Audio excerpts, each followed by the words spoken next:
সুপ্রিয় শিক্ষার্থীরা, আজকে রসায়ন ক্লাসে সকলকে স্বাগতম জানাচ্ছি। আমরা এসএসসি 26 ব্যাচের টোটাল ডেসক্রিপ্টলি আমরা এগুলি আলোচনা করেছি, মানে তাদের যে সিলেবাসটা, এই সিলেবাসটা আমরা টোটাল কমপ্লিট করেছি। আমরা সিকিউ যেগুলি আছে এগুলি আমরা সলভ করিয়েছি, প্রশ্ন লেখার প্যাটার্ন শিখিয়েছি এবং আমরা প্রত্যেকটা কনসেপ্ট পয়েন্ট ধরে ধরে আলোচনা করেছি। আশা করি সবার ক্লিয়ার। প্রিয় এসএসসি ব্যাচ, আজকে আমরা দেখব আমাদের রসায়নের প্রথম অধ্যায়। ঠিক আছে, রসায়নের প্রথম অধ্যায়টা দেখব। এই প্রথম অধ্যায়টা তোমাদের ধরতে পারো রসায়নে প্রবেশ করার প্রথম সিঁড়ি, যে তুমি রসায়নে ঢুকছো। বাট আমি যদি এটা নিয়ে একাডেমিকলি আলোচনা করি বা একাডেমিক একটা স্টেটমেন্ট যদি আমাকে দিতে বলো, তাহলে আমি বলবো এইটা তোমার পরীক্ষার জন্য, সৃজনশীলের জন্য ইম্পর্ট্যান্ট না। বাট এখান থেকে গতে একটা প্রশ্ন আসার সম্ভাবনা আছে, কতে প্রশ্ন আসার সম্ভাবনা আছে এবং এমসিকিউতে প্রশ্ন আসার সম্ভাবনা আছে। প্রিয় শিক্ষার্থীরা, তোমাদের আমি রাস্তাতে ঢুকানোর আগেই এটার ব্যাকগ্রাউন্ডটা বলে নিলাম যে এই চ্যাপ্টারের ইম্পর্টেন্সিটা কী। অর্থাৎ যারা ভালো রেজাল্ট করতে চাও, অবশ্যই এই চ্যাপ্টারটা তোমাকে গুরুত্বের সহিত বিবেচনা করতে হবে। ক্লাস বেলের পক্ষ থেকে আজকের ক্লাসে সকলকে স্বাগতম জানাচ্ছি। আমি প্রলয় তোমাদের সাথে আছি। চলো আমরা ক্লাসে প্রবেশ করি। আচ্ছা, আমাদের প্রথম আলোচনা হচ্ছে রসায়নের ধারণা, দ্য কনসেপ্ট অফ কেমিস্ট্রি। আমাদের প্রথম অধ্যায়ের আলোচনা যে রসায়নটা কিভাবে আসছে, রসায়নের বিষয়বস্তুটা কি, রসায়ন কার সাথে কাকে লিঙ্ক করে, কিভাবে একটা শাখার সাথে আরেকটা শাখার সংযোগ স্থাপন করে, কিভাবে গবেষণার জন্য রসায়নকে ব্যবহার করা হয়। আমরা ঘুম থেকে উঠে ঘুমাইতে যাইতে, মানে বিছনা থেকে উঠার পরে বিছনায় পুনরায় রাত্রে যাওয়ার জন্য, মানে গুড মর্নিং থেকে গুড নাইট পর্যন্ত আমরা কিভাবে রসায়নের সাথে সংযুক্ত হই, কিভাবে রসায়ন আমাদের জীবনে প্রভাব ফেলে, কিভাবে রসায়নের ধারণাকে আমরা প্র্যাকটিক্যাল লাইফে অ্যাপ্লিকেশন করতে পারি, এই বিষয়গুলি নিয়ে হচ্ছে আমাদের প্রথম অধ্যায়ের আলোচনা। চলো আমরা দেখি যে বিজ্ঞানটা কি। বিজ্ঞান হচ্ছে মানব জাতির পদ্ধতিগত নিয়ামক ধারাবাহিক প্রচেষ্টা, যার দ্বারা প্রকৃতিকে নিয়ন্ত্রণ করে নিজেদের কল্যাণে কাজে লাগানো যায়। আচ্ছা, বিজ্ঞানের অনেকগুলি শাখা রয়েছে, এর মধ্যে রসায়ন হচ্ছে কি অন্যতম প্রধান শাখা।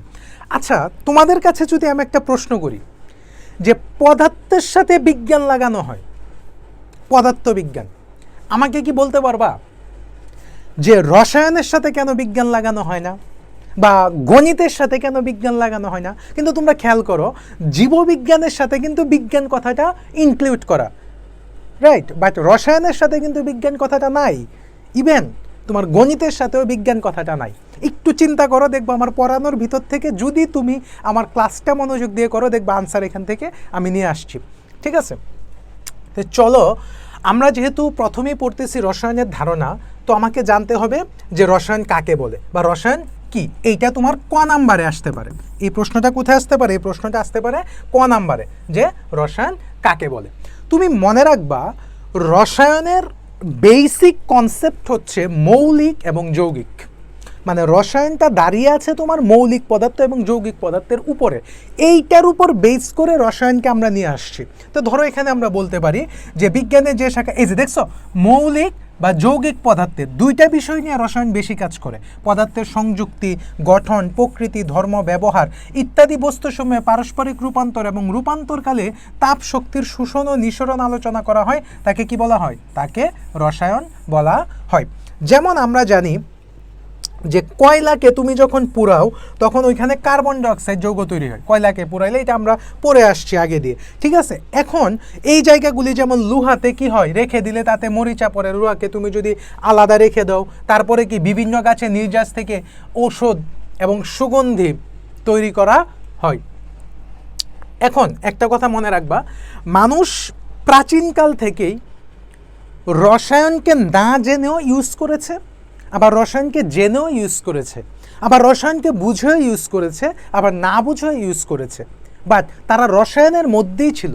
কিন্তু রসায়নের স্পেসিফিক্যালি ধারণাটা আসে বিভিন্ন বিজ্ঞানীর মাধ্যমে, বিভিন্ন রিসার্চের মাধ্যমে। ঠিক আছে, দেখো আমি এই কথাগুলি বলতেছি, তুমি চাইলে এই কথাগুলি স্কিপ করতে পারো, বাট তোমার রসায়নের একটা ব্যাকগ্রাউন্ড তৈরি করার জন্য এই কথাগুলি তোমার লাগবে। কেমন? তাহলে একটা কথা মনে রাখবা, পৃথিবীর প্রথম ব্যবহৃত ধাতু হচ্ছে, খুবই ইম্পর্টেন্ট কথা, পৃথিবীর প্রথম ব্যবহৃত ধাতু হচ্ছে তামা। পৃথিবীর প্রথম ব্যবহৃত ধাতু কোনটা? পৃথিবীর প্রথম ব্যবহৃত ধাতু হচ্ছে তামা, যেটাকে আমরা বলি কপার। যেটাকে কি বলা হয়? কপার। এটা খুবই ইম্পর্টেন্ট, এটা এমসিকিউর জন্য খুবই ইম্পর্টেন্ট। পরীক্ষায় দিবে যে নিচের কোনটি পৃথিবীর প্রথম ব্যবহৃত ধাতু।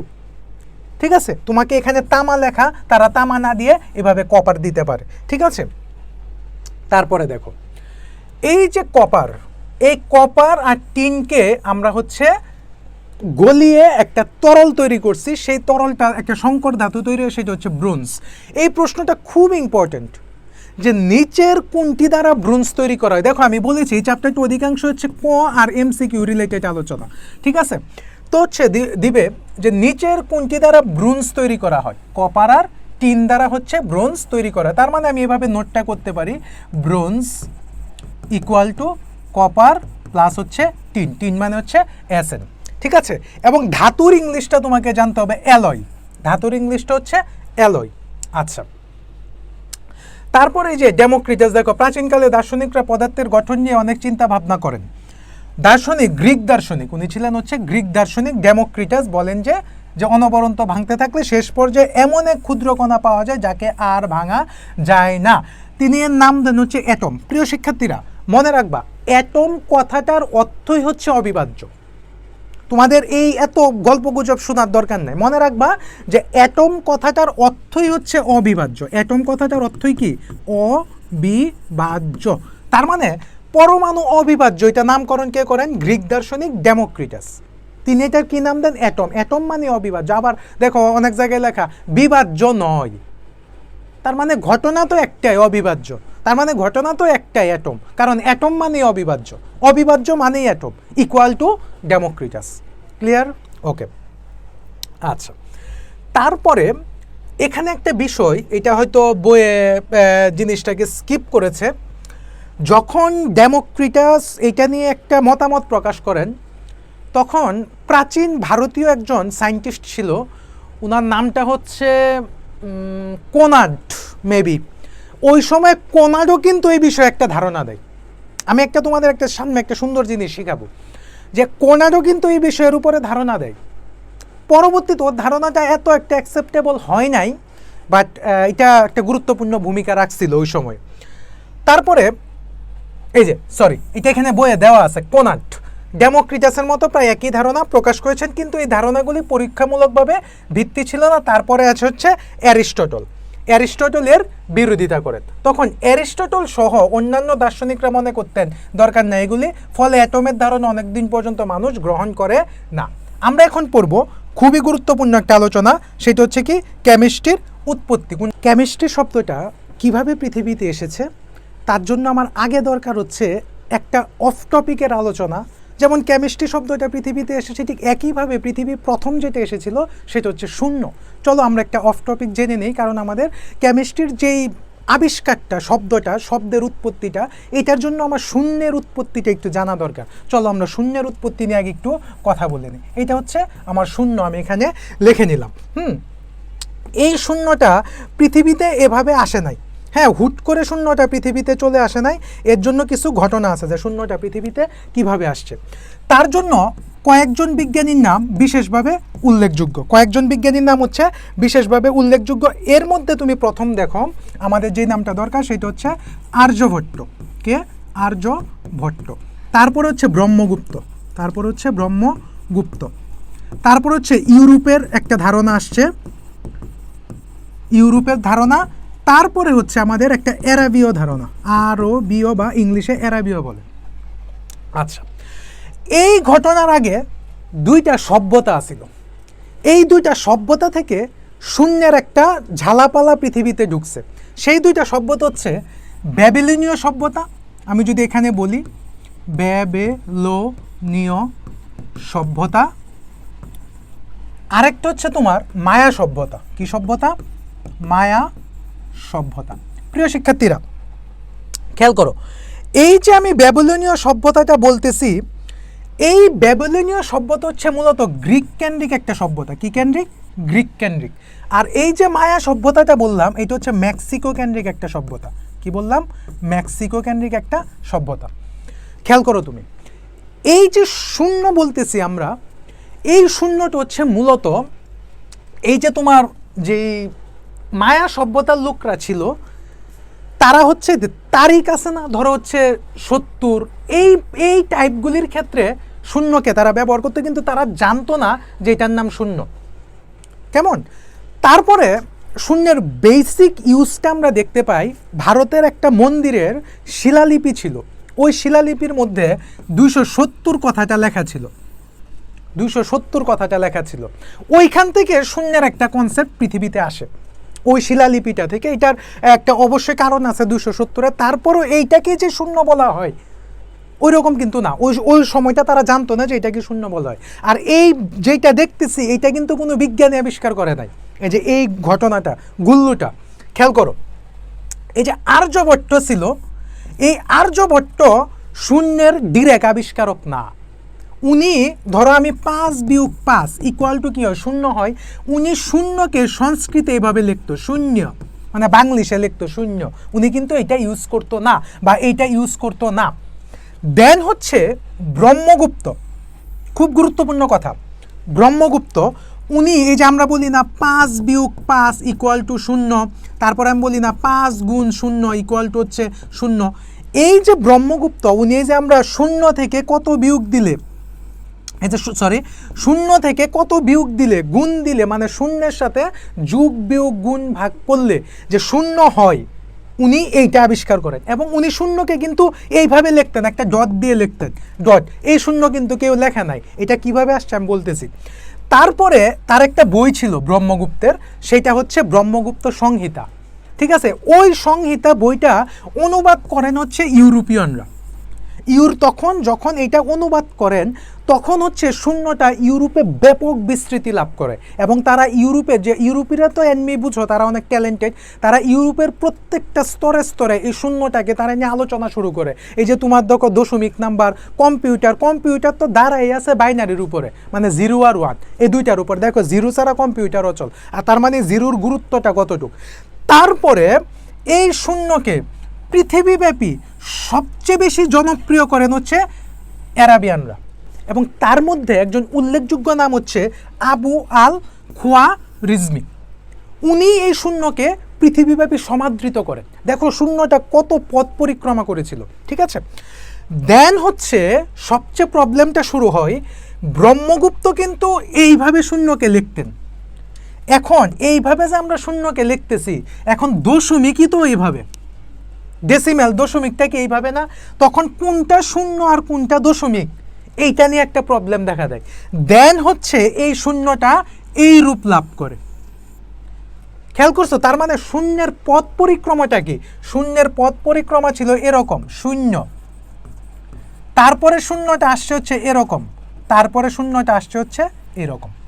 খেয়াল করছো? এটা হচ্ছে শূন্যের পথ পরিক্রমা। এই পথ পরিক্রমায় আর্যভট্ট, ব্রহ্মগুপ্ত, ইউরোপীয় এবং আরাবিয়ানরা গুরুত্বপূর্ণ ভূমিকা রাখছে। এইভাবে হচ্ছে শূন্যের কনসেপ্টটা পৃথিবীতে আসে। এখন দেখো কেমিস্ট্রির কনসেপ্টটা কিভাবে আসছে। এই আরবীয়রা, মানে অ্যারাবিক যারা ছিল, তারা কেমিস্ট্রির ক্ষেত্রেও গুরুত্বপূর্ণ ভূমিকা রাখছে, কেমিস্ট্রির ক্ষেত্রে। তারপরে কেমিস্ট্রির আবার বেসিক কনসেপ্টটা কিন্তু আবার তোমার আরব থেকে, গ্রিক থেকে আসছিল।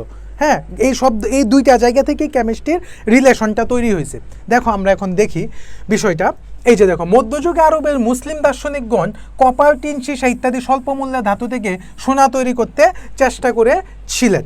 আচ্ছা, এই যে দেখো বলছে যে এই যে মধ্যযুগীয় আরবের রসায়ন চর্চাকে আলকেমি বলা হতো। কি বলা হতো? আলকেমি বলা হতো। গবেষণার কার্যে বলা হতো আলকেমিস্ট। বেসিক্যালি এই যে দেখো খুব গুরুত্বপূর্ণ লাইন, আলকেমি শব্দ থেকে, এটা একটা আরবি শব্দ, আলকেমি শব্দ থেকে আলকিমিয়া আসে। বুঝো?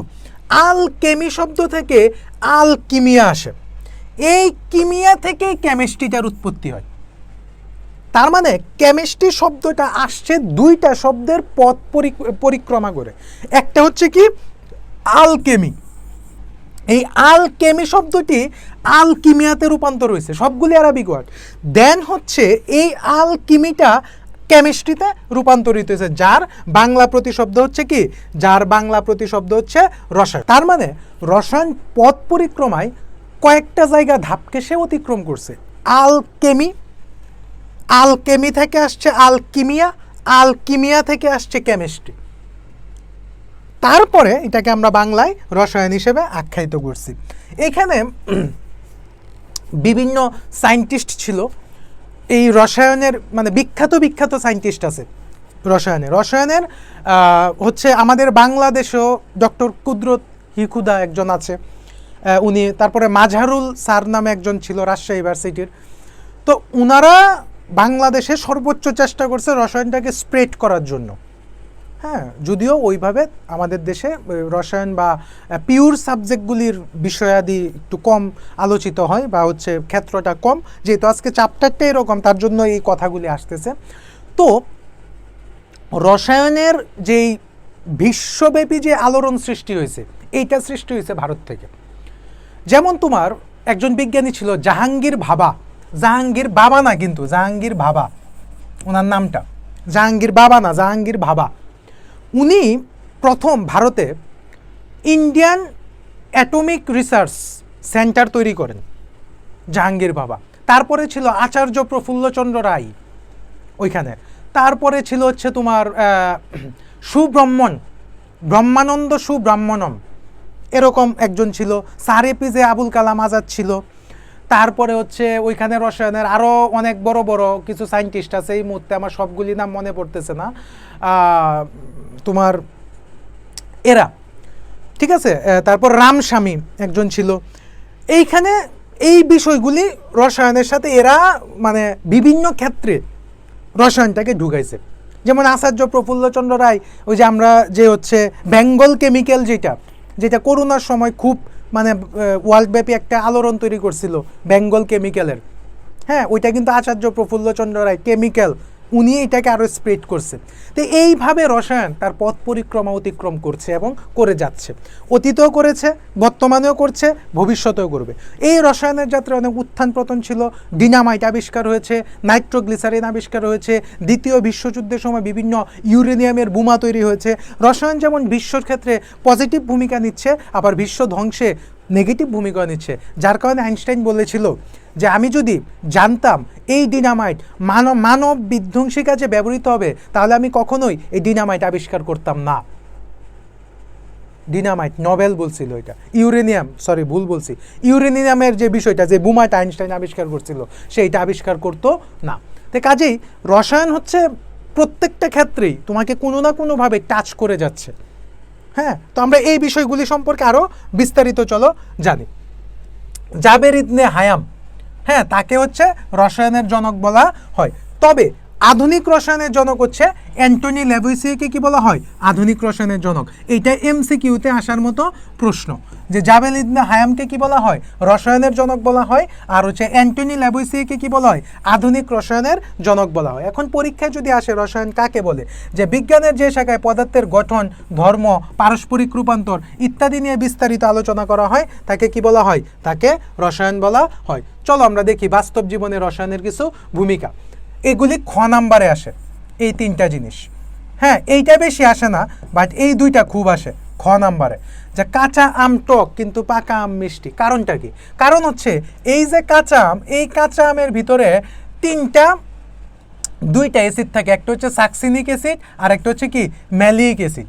ফলে কাঁচা আমটা টক লাগে। কিন্তু এই যে তোমার সাকসিনিক অ্যাসিডটা আর ম্যালিক অ্যাসিডটা যখন আমটা পাকে, তখন এই দুইটা পরিবর্তিত হয়ে গ্লুকোজ আর ফ্রুক্টোজে রূপান্তরিত হয়। আর আমরা জানি কি গ্লুকোজ আর ফ্রুক্টোজ উভয় হচ্ছে কি মিষ্টি, যার কারণে পাকা আমটা মিষ্টি লাগে। অর্থাৎ কাঁচা আমের ভিতরে দুইটা অ্যাসিড থাকে, একটা হচ্ছে সাকসিনিক অ্যাসিড আর একটা হচ্ছে ম্যালিক অ্যাসিড। যখন আমটা পাকে, ওই সাকসিনিক অ্যাসিড এবং ম্যালিক অ্যাসিড দুইটা গ্লুকোজ এবং ফ্রুক্টোজে রূপান্তরিত হয়, যার কারণে পাকা আমটা কি লাগে? মিষ্টি লাগে। তারপরে পেটের অ্যাসিডিটির জন্য অ্যান্টাসিড ওষুধ খাওয়া হয়। কারণ কেন? কারণ পাকস্থলীতে তোমার যদি অতিরিক্ত HCl বা হাইড্রোক্লোরিক অ্যাসিড মিশ্রিত হয়, পেটে অ্যাসিডিটির সমস্যা হয়। এই ক্ষেত্রে আমরা কেন অ্যান্টাসিড খাই? ওই অ্যান্টাসিডের মধ্যে অ্যালুমিনিয়াম হাইড্রোক্সাইড আর ম্যাগনেসিয়াম হাইড্রোক্সাইড দুইটা জিনিস থাকে। এই যে অ্যালুমিনিয়াম হাইড্রোক্সাইড আর একটা হচ্ছে ম্যাগনেসিয়াম হাইড্রোক্সাইড, এই দুইটা জিনিস হচ্ছে থাকে। ওই দুইটা যৌগ অ্যাসিডকে প্রশমিত করে দেয়। দেখো, অ্যাসিডকে প্রশমিত করার জন্য আমার ক্ষার দরকার। এই যে এইগুলি হচ্ছে ক্ষার, এই যে এইগুলি হচ্ছে ক্ষার। আশা করি এই খ নাম্বারের দুইটা প্রশ্ন ক্লিয়ার। এখন আমরা দেখব রসায়নের পরিধি বা ক্ষেত্রসমূহ। কোনটা দেখব? রসায়নের পরিধি বা ক্ষেত্রসমূহ। আচ্ছা, এইখানে ওই রকম কোনো কিছু পড়ার দরকার নাই। তোমরা এখান থেকে এগুলি হচ্ছে যে আমি যে কথাগুলি বললাম যে ঘুম থেকে উঠছ, তুমি হচ্ছে যে পেস্ট দিয়ে দাঁত মাজতেছ, তারপরে তুমি বডি স্প্রে দিচ্ছ তোমার গার্লফ্রেন্ডকে কি উদ্বুদ্ধ করার জন্য বা হচ্ছে সারপ্রাইজ করার জন্য, তুমি হচ্ছে স্নো দিচ্ছ, তুমি হচ্ছে চুলে কালার করতেছ, তুমি হচ্ছে আরও অনেক কিছু। সবগুলির মধ্যে এই যে আমার যে জামাটা দেখতেছো এটার মধ্যে রসায়ন আছে, ঠিক আছে। তারপরে এই যে কলমের যে কালারটা দেখতেছো কালো, এটার মধ্যেও কেমিস্ট্রি আছে। মানে কেমিস্ট্রি ইজ এভরিওয়্যার, ঠিক আছে, অল টাইম, মানে অল প্লেসেস সিচুয়েটেড। এই জিনিসগুলি হচ্ছে তোমাকে বুঝতে হবে। যেমন বলছে দেখো বায়ু, আমরা শ্বাস নেওয়ার সময় বায়ুর প্রধান উপাদান কি? নাইট্রোজেন এবং অক্সিজেন। আমরা শ্বাস নেওয়ার সময় যে বায়ু গ্রহণ করি সেই বায়ুর সাথে অক্সিজেন শরীরে প্রবেশ করে খাদ্য উপাদানের সাথে বিক্রিয়া করে কি হয়? এই ক্ষেত্রে নাইট্রোজেনের লঘুকরণের মাধ্যমে বিক্রিয়ার তীব্রতাকে হ্রাস করে। তারপরে খাবারের পানি, এই খাবারের পানির মধ্যে বিভিন্ন ক্যালসিয়াম, ম্যাগনেসিয়াম ইত্যাদি থাকে, এগুলি আমাদের শরীরের জন্য উপকারী। সার, এই যে সার দেখো, সারের মধ্যে রসায়নের কি ব্যবহার, যেমন হচ্ছে কি যে উদ্ভিদ শোষণ করে এই যে নাইট্রোজেন, অক্সিজেন, ফসফরাস, টিএসপি যে সারগুলি আছে আমরা এগুলি জমিতে দেই ফসল উৎপাদন বৃদ্ধি করার জন্য। তারপরে হচ্ছে কাগজ, এই যে কাগজের আবিষ্কার মানব সভ্যতার এক অনন্য অবদান। বাঁশ, আখের ছুবড়া ইত্যাদিতে প্রচুর পরিমাণে সেলুলোজ থাকে। কাগজ তৈরির কারখানায় এই সমস্ত বস্তুকে রাসায়নিক বিক্রিয়ার মাধ্যমে প্রক্রিয়া করে কাগজ তৈরি করা হয়, ঠিক আছে। তারপরে দেখো রসায়নের সাথে বিজ্ঞানের অন্যান্য শাখার সম্পর্ক। রসায়নের সাথে জীববিজ্ঞানের অবশ্যই একটা আছে, যেমন উদ্ভিদ কি ফটোসিনথেসিস প্রক্রিয়ায় কি করে? সবুজ অংশে গ্লুকোজ তৈরি করে, ঠিক আছে। তার মানে সালোক সংশ্লেষণ হচ্ছে একটা রাসায়নিক প্রক্রিয়া। আবার উদ্ভিদ কি করে? পাতার সাহায্যে বাতাস থেকে কার্বন ডাইঅক্সাইড এবং মূল দিয়ে পানি শোষণ করে, ঠিক আছে। আর হচ্ছে তোমার যখন তোমরা ইন্টারমিডিয়েটে পড়বা ওইখানে একটা ষষ্ঠ অধ্যায় আছে, অধ্যায়টার নাম হচ্ছে বায়োফাইটা এবং টেরিডোফাইটা। ওইখানে হচ্ছে মূল দিয়ের পরিবর্তে ওই বায়োফাইট হচ্ছে রাইজয়েড দিয়েও সে পানি শোষণ করে। তারপরে হচ্ছে এই যে বিভিন্ন শর্করা, প্রোটিন জাতীয় খাবার খায়, সেই খাবারগুলি ভেঙে গ্লুকোজ, অ্যামিনো অ্যাসিড ইত্যাদি উৎপন্ন করে। এইগুলি হচ্ছে জীববিজ্ঞানে আলোচনা করা হয় এবং এগুলি তো দেখতেছি গ্লুকোজ, পানি, অ্যামিনো অ্যাসিড, তারপরে হচ্ছে তোমার কার্বন ডাইঅক্সাইড, এগুলি সবই রসায়নের সাথে ওতপ্রোতভাবে জড়িত। তার মানে জীববিজ্ঞানের সাথেও রসায়নের সম্পর্ক বিদ্যমান। তারপরে ধরো পদার্থবিজ্ঞানের সাথে রসায়নের কিভাবে আছে, যেমন হচ্ছে ধরো আমরা চুম্বক, বিদ্যুৎ, বিভিন্ন যন্ত্রপাতি, বিদ্যুতের জন্য যে ব্যাটারি করা হয় তার রসায়নের অবদান। এখানে ব্যাটারির মানে ব্যালেন্স ঠিক রাখার জন্য পানির ব্যালেন্স এখানে সালফিউরিক অ্যাসিড দেওয়া হয় গাড়ির ব্যাটারিতে, ঠিক আছে। তারপরে হচ্ছে পেট্রোল, প্রাকৃতিক গ্যাস বা কয়লা পুড়িয়ে যে শক্তি উৎপন্ন হয় তা দিয়ে যানবাহন চলে, বিদ্যুৎ উৎপাদনও হয়। গণিতের সাথে রসায়নের সম্পর্ক কি? রসায়নের সাথে গণিতের নিবিড় সম্পর্ক রয়েছে। শুধু রসায়নের সাথে গণিতের সম্পর্ক না, গণিতের সাথে শুধু রসায়নের সম্পর্ক না, সব কিছুর সাথেই গণিতের সম্পর্ক আছে। পদার্থের সাথেও গণিতের সম্পর্ক আছে, তোমার হচ্ছে জীববিজ্ঞানের সাথেও গণিতের একটা রিলেশন আছে, ঠিক আছে। এটা হচ্ছে উদ্ভিদ শারীর তথ্য পড়লে বোঝা যায়, গ্লুকোজ ফ্রুক্টোজের যে হিসাবগুলি, ঠিক আছে। গণিত সব কিছুর সাথেই গণিত জড়িত। যেমন যৌগের সংযুক্তি নির্ণয়, বিক্রিয়ার হার নির্ণয়, দ্রবণের ঘনমাত্রা নির্ণয়, এগুলির সাথে আমরা গণিতকে ব্যবহার করতে পারি। রসায়নের পাঠের গুরুত্ব এগুলো আমি প্রথমে আলোচনা করেছি। যে ঘুম থেকে উঠে এই যে পেস্ট লাগিয়ে যে দাঁত মাজতেছ, গোসল করতে গিয়ে দেখলা বাথরুমটা নোংরা হয়ে আছে, ওইখানে তুমি টয়লেট ক্লিনার ইউজ করতেছ, তুমি মাথার মধ্যে হচ্ছে শ্যাম্পু দিচ্ছ, তারপরে হচ্ছে গোসল শেষে একটু লোশন দিচ্ছ, সকালের নাস্তা সেরে স্কুলে গেছো, চক দিয়ে বোর্ডে লিখতেছেন, ঠিক আছে। প্রত্যেকটা জিনিসের সাথে রসায়ন সম্পর্কিত, যেমন paste, brush, biscuit, toilet cleaner, সাবান, শ্যাম্পু, লোশন, চক, সবই কি আমাদের রসায়নের অবদান। কেমন? রসায়নের অবদান। এই কথাগুলি হচ্ছে এখানে রিডিং আকারে তারা বলেছে। আমি হচ্ছে তোমাদের এইগুলি শর্ট করে দিছি, যে যেই জায়গাগুলি দরকার শুধু এইগুলি বলছি। তোমরা 1-2বার রিডিং পড়লেই, এই স্লাইডটা পড়লেই তোমরা টোটাল ক্লিয়ার হয়ে যাবে। এখানে সব রসায়নের আলোচনা, এগুলি মুখস্থ করতে যাবা না, মুখস্থ করলে কিন্তু পরীক্ষার হলে ধরা খেয়ে যাবা, ঠিক আছে, মুখস্থ করবা না। তারপরে দেখো বলতেছে রসায়ন পাঠ করলে এরকম প্রাকৃতিক এবং বাস্তব জীবনে অনেক কিছুই তোমরা ব্যাখ্যা করতে পারবে। তো বুঝতে পারছো কি রসায়ন একদিকে যেমন অনেক প্রয়োজনীয়, আবিষ্কার করেছে তেমনি এবং অযৌক্তিক এবং অবিবেচকের মতো ব্যবহার পরিবেশনা মারাত্মক ক্ষতি করেছে। তো হচ্ছে রসায়ন অধ্যয়ন গবেষণা করে সেসব ওষুধ আবিষ্কারের চেষ্টা এখন আমাদের দায়িত্ব। যেমন এই যে করোনার সময় বিভিন্ন ভ্যাকসিন আবিষ্কার করতে হচ্ছে, ওই ক্ষেত্রে আমাদের রসায়নের ভূমিকা ছিল। তারপর হচ্ছে যখন হচ্ছে তোমার হচ্ছে প্লেগ রোগ দেখা দিয়েছিল আয়ারল্যান্ডে, যে প্রায় কোটি কোটি মানুষ মারা গেছিল আলুর কারণে, একটা আলুর কারণে, পটেটোর কারণে, ঠিক আছে, তখনও আমাদের রসায়নের ভূমিকা ছিল।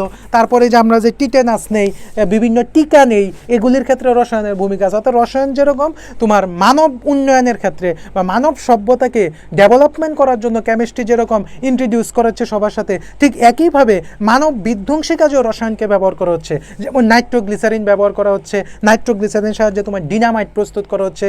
দ্বিতীয় বিশ্বযুদ্ধের সময় বিভিন্ন বোমা, লিটল বয়, ফ্যাট বয়, এগুলি ব্যবহার করা হয়েছিল। যে লিটল ফ্যাট বয়টা তোমার ফেলা হয়েছিল হচ্ছে নাগাসাকিতে, আর লিটল বয়টা ফেলা হয়েছিল হচ্ছে হিরোশিমাতে, ঠিক আছে, এগুলি সব রসায়ন। তারপরে ইউরেনিয়ামের বোমা, হাইড্রোজেন বোমা, এগুলি মানব বিধ্বংসী কাজে ব্যবহার করতেছে। বিভিন্ন মিসাইল, ঠিক আছে, এই যে এখন যে যুদ্ধগুলি হচ্ছে রাশিয়া, ইউক্রেন, ইসরায়েল, ফিলিস্তিন, ভারত, পাকিস্তান, এই যে প্রত্যেকটার ক্ষেত্রে তুমি দেখবা কেমিক্যাল ইউজ করতেছে। তারা বলতেছে কি কেমিক্যাল উইপন্স,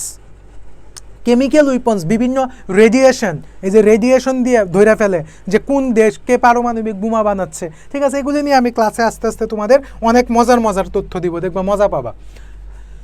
তারপরে রসায়নে অনুসন্ধান বা গবেষণা প্রক্রিয়া, আমরা রসায়নকে কিভাবে অনুসন্ধান করব। দেখো, এটার জন্য তোমাদের আমি একটা ফ্লোচার্ট দিয়ে দিছি।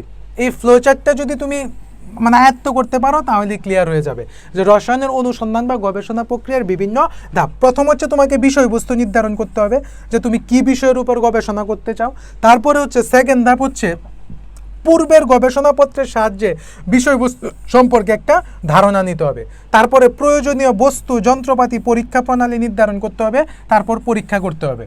তথ্য সংগ্রহ এবং তথ্যের বিশ্লেষণ করতে হবে, ফলাফল নিয়ে আলোচনা করতে হবে। এইটাই ধরো আমি এইটা নিয়ে গবেষণা করবো, এই কলমটা নিয়ে, তো কলমটা নিয়ে প্রথম করতে হবে যে আমি কলম নিয়ে গবেষণা করব। তারপর কি করবো, এর আগে কোন বিজ্ঞানী বা কোন রিসার্চার এই কলম নিয়ে গবেষণা করছে, তাদের বিভিন্ন আর্টিকেল আমি গুগল থেকে পড়তে পারি, আমি এআই দিয়ে পড়তে পারি, আমি চ্যাটজিপিটি থেকে পড়তে পারি, বা বিভিন্ন র ম্যাটেরিয়ালগুলি আমি বিভিন্ন ইউনিভার্সিটি থেকে সংগ্রহ করতে পারি, যে আগে যারা ছিল তারা কিভাবে এগুলি আবিষ্কার করছে, ঠিক আছে, বা হচ্ছে তারা এগুলি নিয়ে কীভাবে আলোচনা করছে। আর্টিকেলগুলি পড়লে তোমার একটা বিস্তর ধারণা তুমি নিতে পারবা।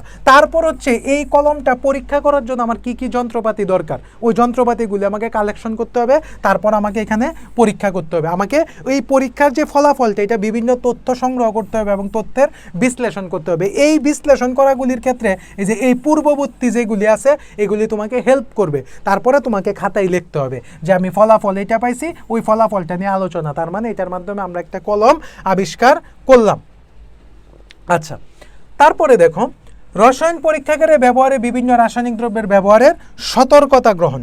এই যে দেখো আমি তোমাদের চিত্র থেকে এটা বুঝাই, ঠিক আছে। এই যে অ্যাফ্রন, এই অ্যাফ্রনটা কেন ব্যবহার করা হয়? এই অ্যাফ্রনটা ব্যবহার করা হয় আমি যখন রসায়ন পরীক্ষাগারে কোনো পরীক্ষা চালাবো তখন কোনো প্রকার কেমিক্যাল যেন আমার শরীরে না আসে, ঠিক আছে, এটার জন্য ব্যবহার করা হয়। বেসিক কথা, এটা হচ্ছে নিরাপদ চশমা বা গগলস। এটা কেন ব্যবহার করা হয়? যেমন রসায়নগারে যখন আমরা পরীক্ষা করি তখন বিভিন্ন উদ্দায়ী কিছু গ্যাস আছে, এই উদ্দায়ী গ্যাসগুলি আমার চোখে ছিটে আসতে পারে, যার কারণে হচ্ছে আমরা বড় চশমা, এটাকে বলা হয় গগলস বা নিরাপদ চশমা। যেমন এই যে করোনার সময় আমরা দেখেছি বড় চশমা ইউজ করতে, এইটা যেন মানে কেমিক্যালগুলি যেন চোখে না আসে। তারপরে হ্যান্ড গ্লাভস কেন ব্যবহার করা হয়? যে আমরা অনেক বিষাক্ত বা ক্ষতিকর অনেক সময় রাসায়নিক দ্রব্য আমাদের নাড়াচাড়া করতে হয়, এগুলি আমাদের হাতের চামড়াকে নষ্ট করে দিতে পারে, যার কারণে আমরা এই বড় হ্যান্ড গ্লাভস ব্যবহার করতে হয়। তারপর আমাকে মাস্ক কেন ব্যবহার করতে হয়? উচ্চারণটা কি মাস্ক? উচ্চারণটা তো মাস্ক না, দেখো তো উচ্চারণটা হচ্ছে মাস্ক, উচ্চারণটা হচ্ছে মাস্ক, মানে কেটা তো শেষে আসে, উচ্চারণটা হচ্ছে কি মাস্ক। যেমন আমরা বলি হচ্ছে তোমার আক্স, উচ্চারণটা কি আক্স না, উচ্চারণটা তো হচ্ছে আস্ক, কেটা শেষে আসে না, ঠিক একইভাবে এটা হচ্ছে মাস্ক।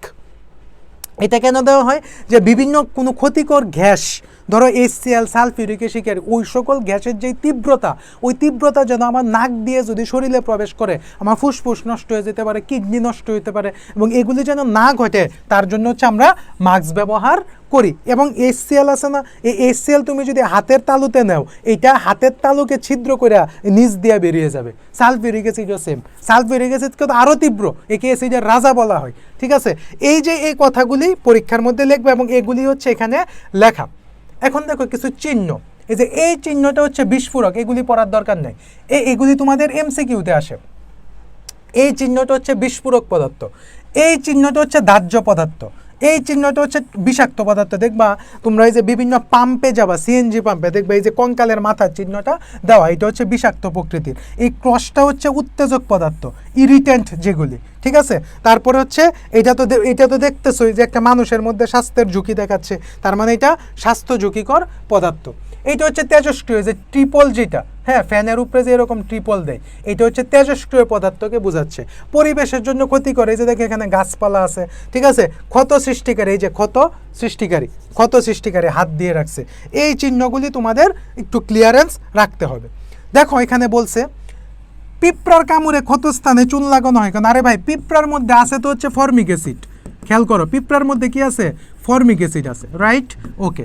আর চুন হচ্ছে ক্যালসিয়াম অক্সাইড। চুন কি? চুন হচ্ছে ক্যালসিয়াম অক্সাইড, তার মানে এটা কি ক্ষার। তুমি যদি অ্যাসিডের মধ্যে খাদ দাও তাহলে সে কি করবে? অ্যাসিডটাকে প্রশমিত করে ফেলবে না? আচ্ছা, তারপরে বলছে ল্যাবরেটরিতে এ এবং বি এর ব্যবহার আবশ্যক কেন? যে এ হচ্ছে অ্যাপ্রন, বি হচ্ছে গগলস। দেখছো এগুলির ব্যবহার কিন্তু একটু আগে বলে আসছি। তুমি যদি গল্প গুজব পড়তা তাহলে এটা ঠিকভাবে লিখতে পারতা না। আমি কিন্তু তোমাকে একটা ধারণা দিয়ে আসছি যে কেন মাস্ক ব্যবহার করা হয়, কেন তোমার গগলস বা নিরাপদ চশমা ব্যবহার করা হয়, কেন অ্যাপ্রন ব্যবহার করা হয়, কেন হ্যান্ড গ্লাভস ব্যবহার করা হয়। বলছে বর্তমান প্রেক্ষাপটে সি এর ব্যবহার অত্যন্ত গুরুত্বপূর্ণ। দেখো এটা সালটা কত ছিল? এটা সালটা ছিল 2022, তার মানে কি তখন হচ্ছে করোনা ছিল সারা বাংলাদেশে। দেখছো মানে একটা টাইপ দেখেছো ওই সময় রিসেন্ট বিষয় ছিল এটা, যার কারণে বলছে যে সি এর ব্যবহার অত্যন্ত গুরুত্বপূর্ণ। তার মানে কি মাস্কের ব্যবহারটা কেন গুরুত্বপূর্ণ? এই যে বিষাক্ত পদার্থ যেন মুখে যেতে না পারে, শ্বাসকষ্টের যেন সমস্যা নয়, cancer, kidney cancer, colon cancer ইত্যাদি যেন না হয়। এই বিষয়গুলি হচ্ছে তুমি সাজায় লিখতে পারলে, ধরো এখানে 10-এর মধ্যে তুমি মিনিমাম 6-7 নিয়ে আসতে পারবা, 7 তো মিনিমাম থাকবে। দেখছো এখান থেকে প্রশ্ন আসছে, এই জায়গা থেকে তুমি প্রশ্নগুলি, কোন প্রশ্নগুলি ইম্পর্টেন্ট আমি বলে দিছি, কোন যে প্রশ্নগুলি কতে আসতে পারে বলে দিছি, কোন জায়গা থেকে এমসিকিউ আসতে পারে বলে দিছি, এবং আমি এও বলে দিয়েছি এখান থেকে একটা সৃজনশীল আসছে এবং সেই সৃজনশীলটা কিভাবে আসছে। সুপ্রিয় শিক্ষার্থীরা, আশা করি তোমরা প্রথম ক্লাসে অনেক নিউ তথ্য জেনেছো, অনেক মার্ভেলাস তথ্য জেনেছো। রসায়নের সাথেই থাকো, ক্লাস বেলের সাথেই থাকো, নিরাপদে থাকো, সুস্থ থাকো। সকলকে ধন্যবাদ।